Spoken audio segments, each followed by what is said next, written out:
If getting healthier in the new year is a goal of yours, sticking with it can sometimes be a challenge. It absolutely can be. We know that. This morning, our Sam Carter is with some experts at Norton Health. They really want to help you have a good chance at succeeding. So they've got some tips. Here is Sam Carter with more.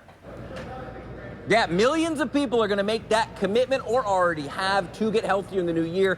But by this Friday, many of them will have fallen off. But a good place to start if you want to get healthier is your doctor's office. And right now I have Joshua Brandon, Dr. Joshua Brandon, my bad, Doc. Doc, when I come into your office or any GP's office, what are some of the things I should be asking you before I even think about getting healthy in the new year?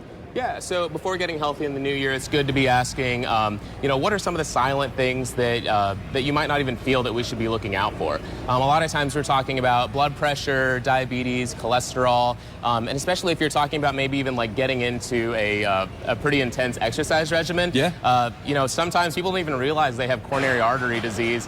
They get into these exercise programs and start having chest pain, and it's good to kind of be on top of that. Yeah. So it's a good thing to get a baseline from you before I start really anything. I would say for sure. There's a lot of people. My dad, for instance, had diabetes. He was running 10 miles a day. He didn't know that he had poorly controlled diabetes until he lost feeling in his feet. Right now, he's an extreme case, but that said, there are certain people who they have these things that make them, even though they might feel good, unhealthy. And it can make it to where exercise could be potentially harmful to them, though for most people we want them dieting and exercising, in the right way. No, for sure. And when I come and I sit down on your table, what are some of the things that you're just going to kind of try and identify and do on your own that maybe I won't know about? Yeah, so when we're doing that, stethoscope, I'm listening to heart and lungs, listening for murmurs, listening for like structural heart abnormalities. Whenever we're doing baseline labs, again, that's one of those things that we're looking at things that you would never even know, which is why a lot of the times, again, these are called kind of silent killers.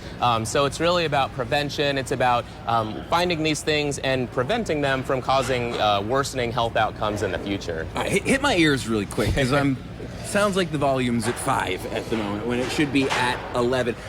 While we're doing that, let's chat a little bit about kind of general you smile. You need the bottle again to get the earwax out. We'll get you set up. We'll get you set up. We'll get an appointment. Diet-wise. Yeah. I know you're not a dietitian, but you're a doctor. Yeah. It's a good idea to follow that 2,000 calories a day for most of us, or should we be doing less or more? Yeah, so actually you can calculate out, and your doctor can help you with this, or a nutritionist, but calculating out your base metabolic rate. That's how much you burn just laying in bed doing nothing, right? And then you burn a little bit more than that with activity. So it's all about finding out how much do you actually need. If you're wanting to sustain, if you burn 2,000 calories a day and you want to sustain that, then eating 2,000 calories a day. But we kind of talk about for people with weight loss goals, averaging like 500 below that leads to, in 1 week, 1 pound of fat loss. Guys, we want you to succeed in the new year.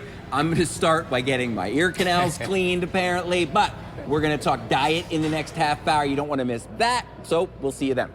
That's good. Now you know. That's why we go to the doctor, right? Yeah, I love that now he everybody learned else that on knows. TV. Right. So. Live and television. All right, Suzanne. But those ears need to be cleared. Okay, guys, we're going to be talking about temperatures for today that are going to be